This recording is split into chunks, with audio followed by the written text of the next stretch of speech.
안녕하세요. 저는 군대를 갓 제대하였고 남들과 마찬가지로 평범한 일반인 20대 후반의 남자입니다. 특별하게 다른 거라고 한다면 제 엄마는 엄청 젊어요. 21살에 저를 낳았다고 들었습니다. 요즘은 평균 30대에 결혼한다고 치면 저는 정말 일찍 태어난 것 같죠. 그리고 우리 아버지는 저와 제 엄마와 같이 살지 않았습니다. 그냥 결론부터 말씀을 드리자면 아버지에게는 부인이 셋이나 있으셨거든요. 저희 집안이 아들이 무척 귀한 집입니다. 아버지는 본처와 둘째 부인에게서 딸을 6이나 낳았고 나는 셋째 부인의 아들입니다. 아버지는 돈이 무척 많은 사람이고 부인들에게 집을 한 채씩 사주어 그 집에서 아버지의 자녀들이 살고 있습니다. 그것도 새 집이 나란히 있고 우리 엄마는 아버지의 부인들 중에서 제일 어리고 피부톤이 제일 하얗습니다. 아버지는 일주일에 3번은 오셨습니다. 아버지는 키가 184cm입니다. 게다가 남성미도 넘치셨었죠. 엄마는 아버지의 방문을 준비하는 낙으로 살고 있는 듯 했어요. 아버지가 좋아하시는 음식, 아버지가 좋아하는 음악을 틀어놓고 아버지만 기다렸으니까요. 아버지는 유일한 아들인 나에게 교육비를 아끼지 않으셨고 나는 열심히 공부를 해서 엄마와 아버지에게 인정받는 낙으로 살았습니다. 사실 그것은 생존 본능이었어요. 6명의 누나들은 나를 시기했고 미워했습니다. 지나가기만 해도 노려봤어요. 특히 작은 엄마는 나를 안 보이는 곳에서 밀치기도 했습니다. 그런 일을 당했을 때 엄마에게 바로 말하지 않은 것은 아빠를 나눠 가진 큰엄마, 작은 엄마의 스트레스를 나도 이해할 수 있었기 때문이었습니다.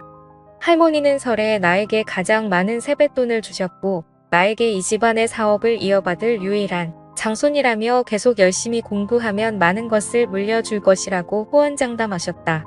그때 누나들의 표정을 잊을 수 없어요. 자기들이 물려받을 재산을 저 어린 놈에게 준다고 하며 도끼에 찬 그 눈빛을 말입니다. 그 당시 유일하게 웃고 있었던 사람은 아버지와 젊고 예쁜 내 엄마뿐이었어요. 아버지는 월수 금요일에 우리 집에 오셨고 기분 좋게 저녁 식사를 한 후 나에게 일찍 자라고 했습니다. 나는 두 분이 뭘 하려고 하는지 다 알고 있음에도 불구하고 아버지의 말을 들어줄 수밖에 없었어요. 아버지는 엄마에게 젊은 부인과 일을 치르니 젊어져서 좋다며 매일 와서 같이 살고 싶은데 조강 지쳐버리면 벌 받는다고 미안하다며 엄마의 머리를 쓰다듬고 가셨습니다. 나는 엄마 옆에서 곤히 잠든 척했고 아버지는 매번 내가 잘 자는지 확인했습니다. 엄마는 쟤는 한번 잠들면 옆에서 대포를 쏴도 못 들어요 라고 했습니다. 사실은 그렇지 않았어요. 그냥 잠든 척하고 있었을 뿐이었죠.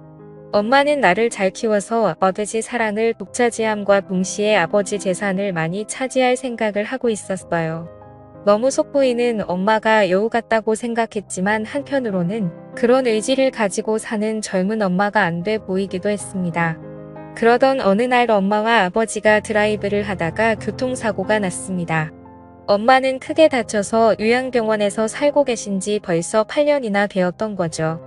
아버지는 운이 좋아 몇 주간 입원 치료를 받고 쾌차하셨습니다. 나는 엄마가 없어 큰엄마의 도움을 받아 끼니를 해결했고 아버지는 그런 나를 더 안쓰럽게 여겼어요. 큰엄마에 대해 설명하자면 딱 봐도 맏며느리감입니다.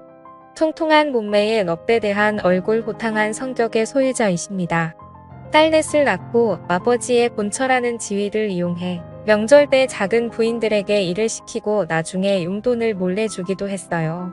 당근과 채찍을 적절하게 쓸 줄 아는 스타일이었지요. 게다가 내가 미울 텐데 나에게 늘 친절했습니다. 누가 보지 않아도 늘 한결같이 대해주었고 큰엄마가 만들어주신 고소한 잡채, 오이, 소박이는 정말 일품이었어요. 내 존재가 무척 신경 쓰일 텐데 나에게 잘해주시는 큰엄마를 의지하게 되었습니다. 어느 날 엄마에게 면회를 갔다 온 후 차도가 없는 엄마를 생각하며 시무룩한 표정으로 집에 앉아 있는데 큰엄마가 술에 취해 반찬을 들고 오셔. 정시가 힘내. 내 엄마는 반드시 회복할 거야. 희망을 잃지마 하면서 내 등을 두드려 주었어요. 그런 큰엄마의 따뜻한 마음이 느껴져 큰엄마를 부둥켜 안고 울었습니다. 큰엄마는 나를 안아주고 마음껏 울라고 하셨습니다. 나는 그때 대학생이었고 2달 뒤에 군입대를 앞두고 있던 때였습니다.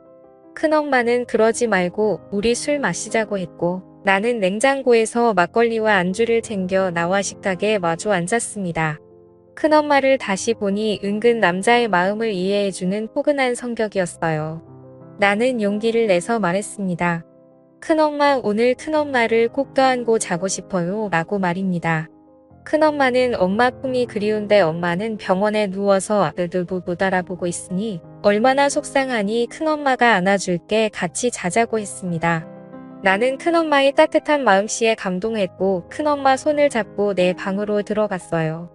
큰엄마는 나를 안아주었고 나는 큰엄마의 가슴에 얼굴을 파묻고 눈을 감았어요. 그런데 큰엄마가 조용히 말을 시작했습니다. 내 아버지는 내가 태어난 이후에 나를 한 번도 안아주지 않았어. 나는 매일 아버지를 기다리는데 내 아버지는 일주일에 3번은 너희 엄마한테 갔고 나머지 3일은 작은 엄마한테 갔지. 딱 하루만 나랑 같이 지냈어. 하지만 방은 따로 쓰고 있어. 남들은 내가 안방마님이고 너희 아버지가 죽으면 그 재산이 거의 다 내 것이 될 거라고 하는데 나는 그 말을 믿지 않아. 아버지는 너에게 재산을 몰아줄 거라고 하더라도 그 말이 너무 서운해서 미칠 것 같아. 나를 여자로 바라봐 주지도 않고 재산을 미리 챙겨주지도 않는데 나는 껍데기랑 살고 있는 것 같아. 그렇다고 이 나이에 다른 남자를 찾을 수도 없고 말이야. 나라는 사람 하나를 놓고 봐도 참 안타까운 태생이지만 둘째 부인, 셋째 부인을 들여 자식 셋을 더 낳은 꼴을 보고 사는 큰엄마도 참 딱해 보였습니다. 더군다나 남편에게 여자로서 존중받지 못하는 것을 보니 큰엄마가 많이 외로웠을 거라는 생각이 들었어요. 큰엄마는 나를 꽉 안아주면서 한 번만 자기를 도와달라고 말했습니다. 오죽하면 나에게 그런 말을 하겠는가. 나는 30살이나 차이가 나는 큰엄마를 위로해 주고 싶었습니다. 결국 저는 큰엄마의 부탁을 들어주게 되었죠. 처음에는 잘 몰랐지만 나와 은근 잘 맞는 것 같았어요. 이후 큰엄마는 내게 정말 고맙다고 말하면서 수표 2장을 쥐어주고 집으로 돌아갔습니다.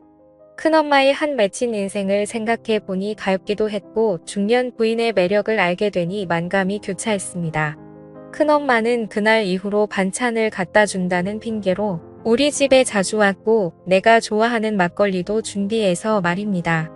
우리는 만날 때마다 즐겁게 시간을 보냈고 큰엄마는 점점 화색이 돌기 시작했습니다. 아버지는 큰엄마에게 요즘 즐거운 일 있냐고 물었다고 했어요. 큰엄마는 당신 같은 바람둥이는 알 필요 없다고 했다 합니다. 나는 귀여운 우리 큰엄마에게 오랫동안 비밀 남자친구가 되어주기로 결심했습니다. 그리고 나는 군에 입대했습니다.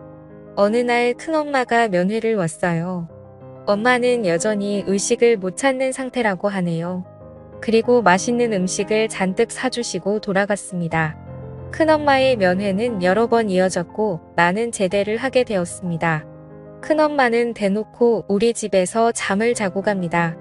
아버지는 그런 큰엄마의 행실을 눈치채는 것 같았지만 큰엄마는 술 마시다가 취해서 잠이 들었다고 발뺌을 합니다. 큰엄마는 자신이 관리를 잘하는지 점점 젊어지는 것 같고 살도 빠지더군요. 그런 노력하는 모습에 큰엄마가 너무 예쁘고 좋아서 큰엄마를 외면하지 못하고 있습니다. 이런 내가 잘못하고 있는 것이라면 벌은 나중에 받겠습니다. 하지만 큰엄마를 외면할 수는 없습니다. 아버지는 사람은 늘 돕고 살아야 한다고 하셨으니 나중에 우리의 사이가 들키게 되면 이게 다 아버지 때문이라고 대들어 볼 생각입니다. 제가 잘못된 행동을 저지르고 있는 걸까요? 현명한 여러분들의 답변을 부탁드리겠습니다. 오늘의 사연은 여기까지입니다. 감사합니다.